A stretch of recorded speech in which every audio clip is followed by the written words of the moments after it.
Hi there, it's Mandy. I'm so glad you're back in our quiet little corner.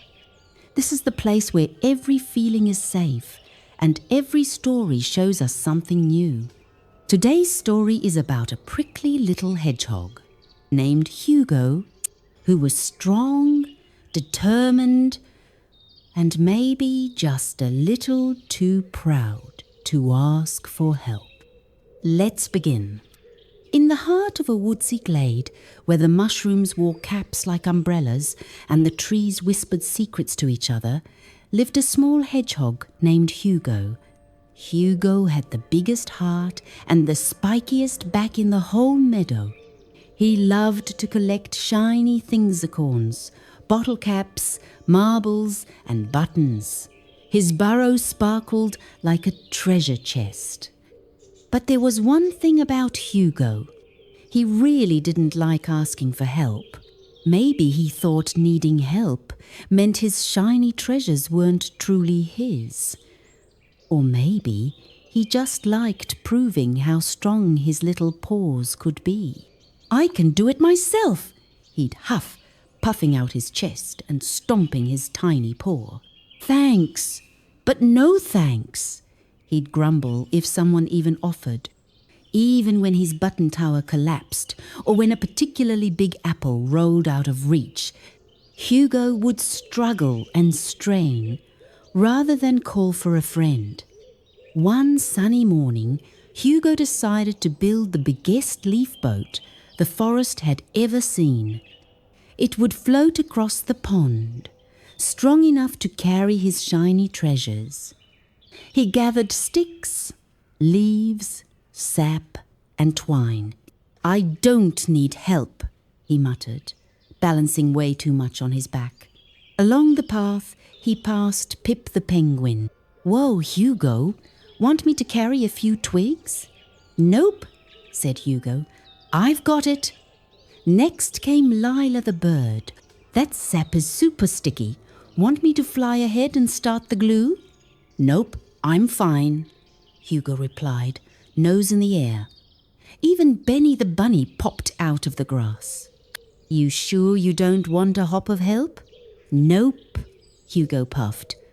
"Not even a nibble of help." The pond's edge was muddy and cool under Hugo's paws. Hugo plopped everything down with a proud grunt.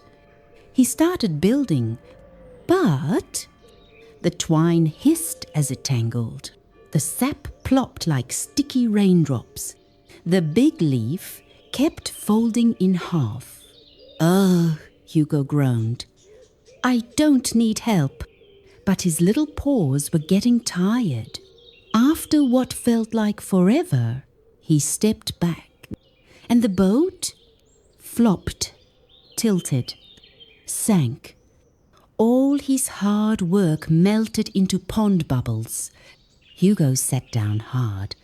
A hot, prickly feeling stung behind his eyes, all those shiny hopes gone in a gurgle of pond bubbles. He didn't say anything, not even ugh. Just then, Pip waddled over, quiet and kind. Lila fluttered beside him and Benny flopped to the other side. Nobody said, "I told you so." Nobody giggled. They just sat with him. Hugo felt the warmth of Pip's feathery side, the soft rustle of Benny's fur. The tight knot in his chest began to loosen, like tangled twine smoothing out. After a while, Pip whispered, "You know, it's okay to ask for help. Sometimes we like helping," said Lila, nudging a leaf back into place. Benny twitched his ears. "We're your friends. That's what friends do." Hugo blinked. He thought about how tired his paws felt and how warm it felt to have them near. "Could you help me try again?" he mumbled. Pip beamed. "Of course." And they did. Benny used his strong legs to dig a better base for the leaf boat. Lila flapped and dried the gluey sap faster with her wings. Pip sorted the twigs by size. And Hugo? He's still got to design it all. This time, the leaf boat didn't flop. It floated. Not just a little. It glided. Across the pond, golden in the sun. Everyone cheered, even Hugo. Especially Hugo. And later that night, back in his burrow, Hugo wrote something on a smooth, flat pebble. He placed it right at the front of his shiny collection.